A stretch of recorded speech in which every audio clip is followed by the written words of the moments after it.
A veure, el Marroc, us explico... Primer, us situarem molt ràpid al Marroc perquè sapigueu una mica què hi ha en el país i tal, i després faig una mica la crònica. És una crònica visual del viatge, perquè veieu una mica de què aniria tot això. D'acord? Marroc. Aquí teniu una foto via satèl·lit. Hi ha una cosa molt destacable de la geografia, que és això. Això que es veu en taques blanques és l'Atles. Que ara en aquesta època, avui, per exemple, ha nevat en algunes zones de l'Atles. D'acord? Són muntanyes que arriben fins a 4.000 metres, és a dir, més altes que qualsevol que tinguem al Pirineu, i fa que el país tingui un nord, diguem-ne com al sud d'Espanya, Almeria, una zona muntanyosa que és gairebé com el nostre Pirineu, i després un sud que és extremadament sec, Argèlia, d'acord? És desert. El viatge que proposem, doncs la idea és començar pel nord, aquí em posa Meknès, i hi ha una altra ciutat que es diu Fes, Fes Meknès, començar en aquesta zona, que és una zona amb molta història, a travessar l'Atles per una part que és més baixa, diguem-ne una part on no hi ha aquests 4.000 que us deia, arribar fins pràcticament la frontera amb Argèlia, després recórrer tota aquesta zona del sud i saltar altra vegada l'Atles fins a Marràqueix, d'acord? Aquesta és la idea, és fer aquesta mena de bucle entre ciutats, per dir-ho així, històriques, imperials, Fes, Meknès i Marràqueix, que en algun moment van ser totes capitals del país, veure la natura de l'Atles, aquesta zona de muntanyosa i de més, i després també veure aquesta geografia del sud, de desert i tot aquest desert del sud del Marroc. La idea és fer una cosa molt diversa, on hi hagi història, on hi hagi paisatge, on hi hagi... Llavors, pels que em coneixeu, que heu anat a Sudan o Egipte, o penseu en... Diguem, dit clar, ras i curt, Marroc no és Egipte. No té la riquesa arqueològica, té molt poc, o no té el que tenen a països, no sé, Sudan o d'altres llocs on... Llavors, aquí, diguem, la riquesa d'aquest viatge és natura, és cultura, és paisatge, és una cosa molt vivencial, d'acord? Acabo de dir això... Sí, és un viatge de molta experiència, molt experiencial, però començo ensenyant-vos això que em contradic. I sí que hi ha un lloc... Aquest és el lloc arqueològic més important del Marroc, que són unes ruïnes romanes que, podíem rascar fins als púnics, i comencem aquí el viatge, o sigui, descobrint una mica la història d'aquest lloc, que va ser un lloc apartat de l'imperi, però on trobem això, les restes de volubilis, que són patrimoni de la humanitat, un lloc molt important. A prop d'aquí hi ha una ciutat que es diu Meknès. Normalment del Marroc un pensa en Casablanca, o de vegades pensa en Marràqueix, que és una mica la icona, però hi ha d'altres ciutats, Meknès és una d'elles, molt poc visitades, i passem per allà també, amb portes monumentals com aquesta, amb places i llocs. Diguem-ne, Marràqueix ha passat una mica com Barcelona, perquè és molt xula, però s'ha anat, diguem-ne, l'afluència turística ha fet això, que la ciutat hagi canviat. En canvi, llocs com Meknès o Fes conserven més aquesta essència. La idea és entrar i veure tot això, veure aquesta gent sense que... Veurem poc turista aquí, relativament poc. I Fes és una de les ciutats més boniques del país, és una ciutat amb moltíssima història, amb moltíssim contingut cultural, és una mica el cor espiritual del país. Aquí hi ha la universitat més antiga del món, per exemple. Sí. I és això. I, a més, és una ciutat que està en una conca, en una vall, partida per un riu, i és la medina més gran del món. Diguem-ne, tot això que veieu aquí, en aquests carrerons, no es pot entrar amb cotxe, només es pot fer a peu, perquè no hi ha possibilitat de fer-se. Llavors, és una ciutat medieval, gairebé en estat medieval, és una cosa com molt curiosa. I aquí això, veiem mesquites, veiem llocs religiosos, veiem, sense entrar-hi, però, diguem-ne, fem una bona passejada per l'interior d'aquesta ciutat. Hi ha els famosos curtidors, és aquesta vida local, vida religiosa, vida... Fes, si és una cosa, és la capital espiritual del país. Aquí és on va començar l'islam, aquí és on el país. I és un lloc com molt tradicional, conserva molt bé l'essència.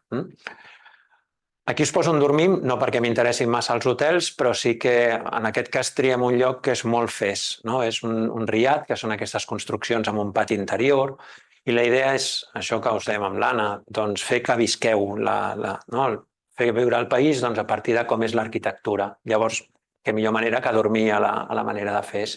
I és un riad restaurat, però que conserva aquesta essència tradicional. No hi ha cap habitació igual, és un petit palauet allà dins. D'aquí què fem? Doncs el que us deia, anem a travessar l'Aldes, ho fem amb cotxes 4x4, com aquests que veieu aquí, i d'aquí ens enfilem a les muntanyes, en un lloc que es diu Ifrane. Aquí hi ha uns dels boscos de cedres més importants del Marroc, és un arbre protegidíssim, i aquí hi ha cedres monumentals que tenen 400-500 anys, és un lloc... I es troben això, les mones de barberia, que són una espècie, és el que us deia, cultura, fauna, veurem natura, que en queden molt poques ja al nord d'Àfrica, en queden algunes a Argèlia, algunes aquí a les muntanyes, també tenim al sud d'Espanya, a Gibraltar, i les veurem en el seu entorn natural, si es deixen veure. I d'aquí, en aquests boscos de cedres, això estem en un lloc que es diu el Desmig, perquè té una alçada mitjana, però pràcticament a 2.000 metres d'alçada, anirem a dormir aquí, un lloc inusual, poc freqüentat, que és això. Aquest és el llac més alt del Marroc, i aquí tenim un allotjament molt xulo que ens permet conèixer aquesta geografia. Vindria a ser un refugi de muntanya, que potser és una cosa que al Marroc sembla que no encaixin massa. I hi ha també antics, aquí no sé si ho intuïu, això és el cràter d'un antic volcà. Veieu aquí una mica la circumferència? Llavors caminem per aquí, ho adaptem a totes les possibilitats, edats i tot el que ens pugui passar, però fem diverses passejades a peus per aquesta regió, per conèixer aquesta realitat. Aquí hi ha pastors nòmades, diguem-ne, l'essència bereber del Marroc, aquí la trobem molt pura. Gent que no parla en àrab, que això, viuen del... No sé si us hi fixeu, aquesta dona té tatuatges aquí encara fets de la manera ancestral, no? Són gent que viuen literalment a la natura, no? Totalment inserits a la natura. Dormim una nit allà i després sí que anem directes. Això és la cara sud de l'Atles, fixeu-vos, com hem passat de boscos a una zona molt àrida, i ens anem directes al desert. El desert aquest on hi ha alguns oasis en forma de rius que es van dirigint cap al sud. Aquí és on ens allotgem, també us ensenyo els allotjaments que són rellevants. És un lloc més que confortable, i a l'època que anem, que fa una mica de calor, doncs ens ajudarà a relaxar-nos i a estar bé aquí. És un lloc molt còmode i que ens permet arribar allà encara amb més comoditat. Llavors, la idea és viure aquí, viure això d'aquí, però sense renunciar. Tots tenim una edat una mica ja i la idea és no haver de patir més del compte. És a dir, si això ho fas amb tenda i no sé què, és molt dur, i en canvi, si vens al migdia, et fas un banyet aquí, això et permet veure allò molt millor, estar a la posta de sol. Llavors, la idea és allotjar-nos en un lloc superxulo, on estarem pràcticament sols i on ens permetrà anar allà buscant bones llums, buscant bons moments, etc. Quina és la idea? És anar a buscar les extensions de dunes. Aquí teniu una foto satèl·lit. Això és un mar de dunes. Això es diu erg, un erg. Doncs la idea és, anem a buscar un erg que es diu Chevi, que és un dels que hi ha al sud del Marroc. Tot el desert no són dunes. Això ens passa bastant a Argèlia, ens passa a Líbia, ens passa a part d'Egipte, però al Marroc no hi ha grans mars de dunes. Llavors n'agafarem un, que és aquest l'erg Chevi, un dels més famosos, i la idea és en pràcticament 3 dies li donarem tota la volta. Diguem-ne que l'encerclarem tot i coneixerem, diguem-ne, tots els entorns naturals que hi ha arreu. Com ho farem? Doncs entrarem per aquesta zona d'aquí, diguem-ne, farem al contrari de les agulles del rellotge, farem aquesta volta així. Des del nord que veníem, primer anirem a dormir aquí a prop d'on posa Merzouga, després atravessarem, dormirem en un campament en aquesta regió d'aquí, que està gairebé deshabitada. D'aquí, pràcticament, això d'aquí, on estic posant la mà, és Argèlia. O sigui, veurem Argèlia allà al costat. Alguna vegada, quan ens acostem molt, venen les patrulles de la frontera i ens peguen un toque i finalment sortirem per aquí. Farem tota aquesta volta. Com és aquest territori? Com us deia, la major part és un desert pedregós, un desert de roques i també de fòssils. Ja, el que us deia, fauna, prehistòria, creació del planeta pràcticament, no? Són fòssils que tenen milions d'anys. I aquí també anirem a trobar, intentarem trobar els darrers nòmades que viuen en aquestes regions del Marroc, que són ja us dic que són dels últims que queden en aquestes parts del desert, que viuen en aquestes tendes, en aquestes jaimes, i la idea serà buscar conviure amb ells, veure com és la vida en un lloc tan inclement, tan dur. Ja veieu que tenim l'ERC sempre al darrere i la idea serà anar buscant llocs especials aquí. És fàcil perquè és un dels preceptes de la seva religió i dels seus costums tradicionals. Sempre et conviden, han de convidar, perquè per ells és un honor, la qual cosa ens deixarem convidar i veureu com és la vida d'aquesta gent que viu aquí. Això és una d'aquestes famílies que coneixem molt bé i llavors ja, de fet, els conec de fa molts anys, llavors és fàcil que els anem a visitar. Aquí també hi ha la possibilitat. Possibilitat no vol dir que ho hem de fer i sempre es pot adaptar a les possibilitats de cadascú. De fer algun trajecte intentant buscar aquesta essència dels viatges pel desert amb camell. Que es pot fer amb camell, es pot fer a peu o no fer-se si no ens veiem en condicions. Per què? Doncs la idea és no fer-se la foto, sinó arribar a llocs així. Totes són fetes amb viatges que hem fet amb l'Anna, és dur-vos al cor ben bé al vell mig d'aquest ERC, d'aquesta extensió de dunes. I aquí busquem per dormir un lloc dins del que és tota aquesta ruta que farem per l'Erchevi. Hi ha un petit oasi que és petit perquè és això, aquests 4 arbres que veieu aquí, i aquí hi ha un campament que és aquest, que és un campament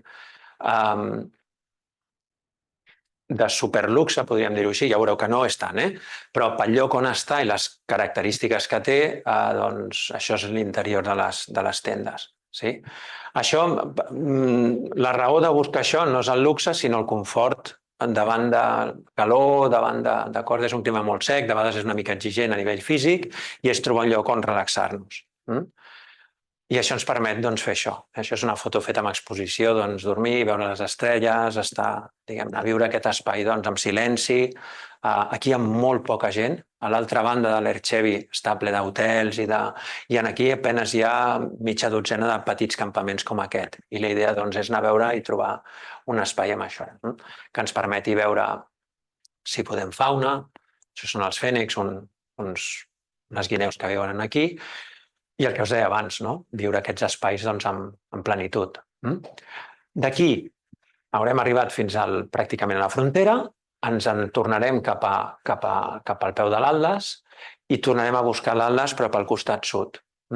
Aquí veurem ciutats que formen part d'una cosa que es diu se'n diuen ruta de les Caixbes, les vam batejar així, i són tot un seguit de ciutats antigues fetes d'adob. I la idea és visitar-les. És un dels grans patrimonis del Marroc. Llavors el que farem per veure tot aquest patrimoni és endinsar-nos moltíssim dins de les muntanyes, buscant espais potents, que fa molt pocs anys que tenen accés amb cotxe per carretera. Llavors, de fet no tenen carretera, però amb els 4x4 ens podem col·locar, entrar fins aquí. Això són pobles, ja us dic, superremots, i la idea és anar a trobar aquestes fortaleses del desert fetes, del desert muntanyós, que hi ha a la cara sud de l'Atles. Aquí, no sé, veieu la neu aquí dalt? Això és un dels 4.000 d'aquest Atles, que a vegades té neu. I aquí el que farem, aprofitarem per endinsar-nos en algunes gorges, aquests que fan els rius que venen de dalt de les muntanyes quan es fon la neu, han excavat gorges profundíssimes. Aquesta és una de les més famoses, la del Todra, la del Dades, per on discorren aquests rius muntanya. Ja veieu que anem canviant de clima i d'espais. I ens atansarem fins a arribar a un poble que es diu Bulman, que està al peu d'això, de les gorges aquestes del Dades. És això que teniu aquí. Espais de muntanya. Aquí intentarem trobar això. Això són nòmades que viuen en coves encara. Això antigament no els visitàvem perquè eren de més difícil accés, però vam estar fent uns treballs per la universitat de veure com vivien i com es comportaven aquesta gent i de més. I ara diguem-ne que tinc molt bones relacions amb ells i ens és fàcil localitzar-los i anar-los a veure. Llavors, la idea és veure com hi ha gent que encara avui en dia, 2024, encara viu en coves, aquí al mig de les muntanyes. Ens mourem per valls, valls, rius i aquesta geografia tan espectacular, i ens allotjarem aquí. És un hotel que hi ha al peu d'aquestes muntanyes, és un hotel més de muntanya. Això haurem recorregut aquest atles més o menys fins aquí la meitat i d'aquí proseguirem, com us deia abans, la idea és anar a saltar altra vegada a Marràqueix. Abans de fer-ho passarem per una ciutat, aquesta és patrimoni de la humanitat. Veurem almenys dues coses que ho són. Una és Volubilis i l'altra és aquesta ciutat que es diu Ait Ben Haddou, que és la gran joia, és el vaixell insígnia d'aquesta arquitectura en fang del Marroc. I són aquestes caixbes antigues, que com estan fetes de fang, doncs s'estan fent molt malbé. Aquesta la van restaurant, però la resta d'aquest patrimoni s'està perdent. I aquí una mica buscant aquesta essència que us dèiem de no només anar-hi, sinó viure-ho i experimentar-ho, fa uns anys vaig trobar un hotel que l'havien construït literalment a l'interior d'una d'aquestes caixbes, que és això que veieu aquí. Llavors vam muntar un hotelet de mancant, petitó i de més i tot, que és aquest. Llavors, no només veurem una caixba, sinó que dormireu dins d'una. I és una cosa com molt xula. Aquí veieu aquesta arquitectura antiga, llavors la idea és fer una experiència aquí xula, de dormir aquí. D'aquí saltarem. Ara sí, aquest és el port de muntanya més alt del país, es diu Tiziantitxka, i aquí ens dirigirem altra vegada a la cara nord d'aquestes muntanyes. Travessarem d'aquí cap aquí. Aquí estem a 2.260 metres d'alçada i el viatge conclourà a Marràqueix, diguem-ne, la gran ciutat del turisme. És un lloc molt especial, ho és perquè el tercer lloc que veurem que és patrimoni de la humanitat, que és aquesta plaça, una plaça que es diu Jemal Efna, que no para, és un lloc, una màquina de fer escenes curioses que ens sorprenen i que ens agraden, que funciona de dia i de nit. És un lloc viu. Aquí un senyor un escriptor que es deia Goytisolo, no sé si us sona, doncs gràcies a ell, que vivien aquí, va estar batallant fins que va aconseguir que la plaça es declarés Patrimoni de la Humanitat. Se li devem a ell. I és un lloc, si va al turisme és per alguna cosa, llavors és un lloc viu. És un lloc viu que, relacionat amb les caravanes que venien del sud, diguem-ne que un cop fem el viatge el connectarem amb la resta de llocs que hem vist. És un lloc viu de dia i de nit, on hi ha llocs com aquest. La Kutúbia és el minaret de la principal mesquita de la ciutat. I semblarà molt Sevilla, això, perquè és, de fet, el campanar, ara és campanar, però el minaret del que havia estat la mesquita de Sevilla és igual que aquest, és una rèplica. I aquí veurem la vida quotidiana de Marràqueix, amb les madrasses. Aquí sí que podrem veure una mica més de monuments islàmics, perquè n'hi ha alguns d'oberts. Portes monumentals, és, diguem-ne, una de les grans ciutats del Marroc. I aquí ens allotjarem altra vegada en un lloc. Fixeu-vos que hem buscat en això, que tots els allotjaments tinguin alguna de vivència, de vivencial en relació al lloc on estem, i aquí tornarà a ser un riad on experimentarem l'essència d'aquestes cases típiques d'aquesta ciutat. I fins aquí.